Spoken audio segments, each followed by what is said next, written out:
ما از سایت جهانی امداد قهرمانان یا همون SOS چمپیون اومدیم و یه سری سوالاتی داریم ازشون ضمن خوش آمدگویی به ایشون و میخوایم که یه سری سوالاتی در راجع به خودشون بپرسیم. They are having questions from the SOS Champions, which is like an organization, world organization to help sportsmen and athletes. So, first of all, they also bid you welcome for coming to Iran, and they have a couple of questions for you. Yeah.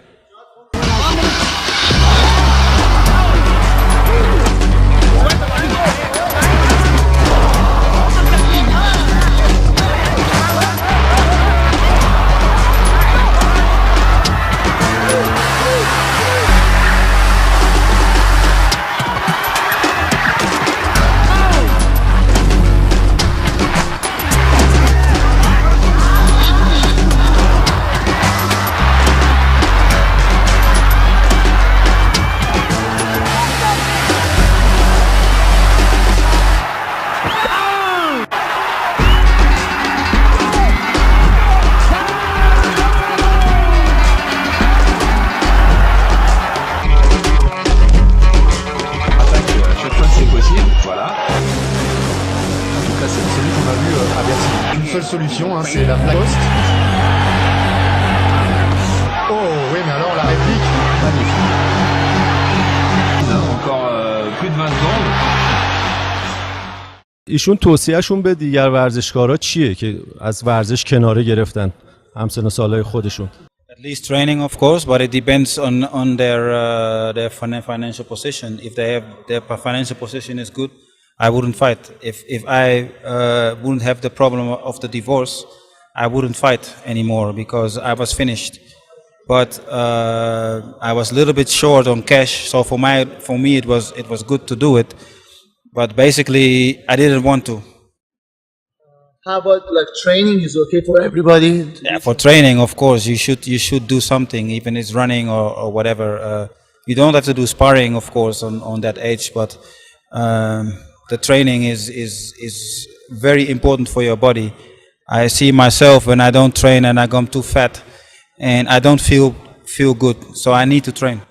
ایشون میگن که برای کسانی ورزشکارانی که پیشکسوتان ورزشی که در واقع کناره‌گیری کردن از ورزش مدتی به علت سن تمرین بسیار خوبه، پیشنهاد میکنم تمرین رو بکنن خوبه، ولی از لحاظ اینکه بخوام فایت حرفه‌ای انجام بدن یا فایت کنن اگه از لحاظ مالی مشکل نداشته باشن من پیشنهاد نمیکنم و خودم هم اگه از لحاظ مالی مشکل نداشتم دوباره مبارزه نمیکردم در سطح حرفه‌ای. ولی میگن تمرین رو پیشنهاد میکنم به همه لااقل حتی بدون، چون خودم وقتی دیدم چند وقت تمرین کردم شکمم بزرگ شد دیدم که این خوب نیست، دوباره شروع کردم تمرینم از سر گرفتم. پس تمرین در باشگاه رو به همه پیشنهاد میکنن.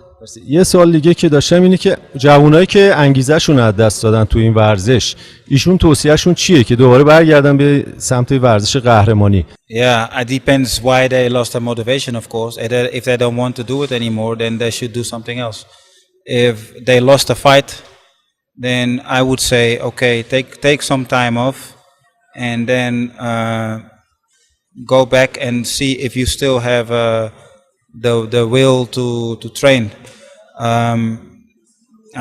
because if you lose your motivation when you're young, then maybe you should do something else. I mean, because it's impossible that when you're older and you have fought for a long time that you lose your motivation.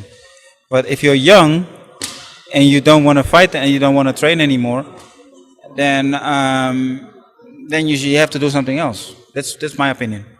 ایشون میفرمایند که واسه فایترهای جوون فرق میکنه، فایترهای همسن ایشون یا اونایی که برای مدت زیادی فایت کردن معمولا اونها هیچ وقت انگیزه‌شون از دست نمیدن چون تو خونشونه، ولی واسه فایترهای جوانتر اگه به خاطر باخت بوده ایشون بهشون پیشنهاد میکنه از باختتون دل شکسته نشین، چند وقت کناره گیری کنید، تو به خودتون بیاین، خودتون رو ارزیابی کنید، خودتون رو بهتر بشناسین، مشکلاتتون رو ارزیابی کنید، سعی کنید تجربه بشه و دوباره برگردین واسه پیروزی. ولی اگه یه فایتر جوون، یه مبارز جوون در کیک باکسینگ علاقه‌شو از دست داده، خب بهتره بره یه رشته دیگر انتخاب کنه. ولی اگه واسه باخت بوده بهتره که کناره‌گیری نکنید.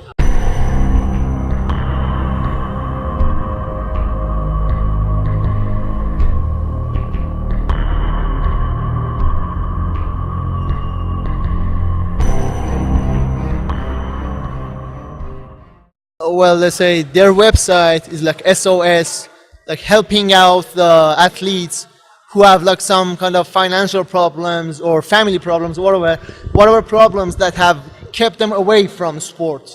So what are your thoughts on this? Is it a good thing, you think? What's your thought on this? Because they have newly opened up their website in Iran. What's your recommendation for this website? Well, I think it's a great initiative, of course. I mean, you will not find many countries where they're gonna help fighters. I mean, in Holland they will never do that. You have to think you have to make the solution for yourself. So I think it's a very great great initiative and a good opportunity for the fighters who lost motivation or who lost other things that they have help. I mean, I never heard of it, and I'm quite surprised that it exists. So I only can say I really liked the fact that you do that.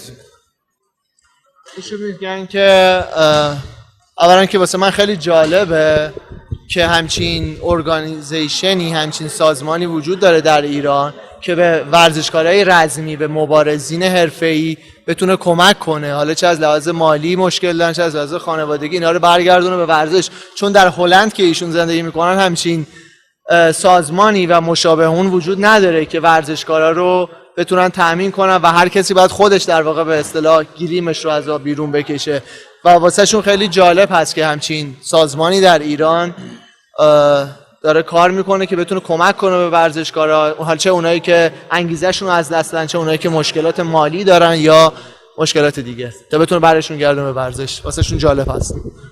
ازشون تشکر کنید و بفرمایید که از اینکه بهشون میگم مستر پرفکت، آیا ایشون قبول دارن همچین چیزی رو؟ I would never be so cocky to call myself Mr. Perfect. It's a name Japanese reporters gave me after the first year I was in K1, and they thought my style was very good because I was not the strongest.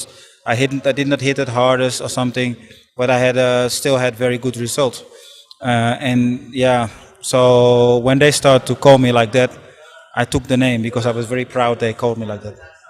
ایشون میگن که من نه دوست دارم و نه میخوام که شخص متکبری باشم که خودم رو مستر پرفکت یا آقای کامل اعلام کنم، بلکه این لقبیه که خبرنگاران ژاپنی بعد از 1 سال که من فایت حرفه‌ای کردم، مبارزه حرفه‌ای کردم در ژاپن، به من دادن آقای کامل. به خاطر اینکه من قوی ترینشون نبودم، بزرگترینشون نبودم، محکم ترین ضرباتم نمیزدم، ولی بهترین نتیجه ها رو میگرفتم. بنابراین اونا من رو آقای کامل یا مستر پرفکت نامیدن.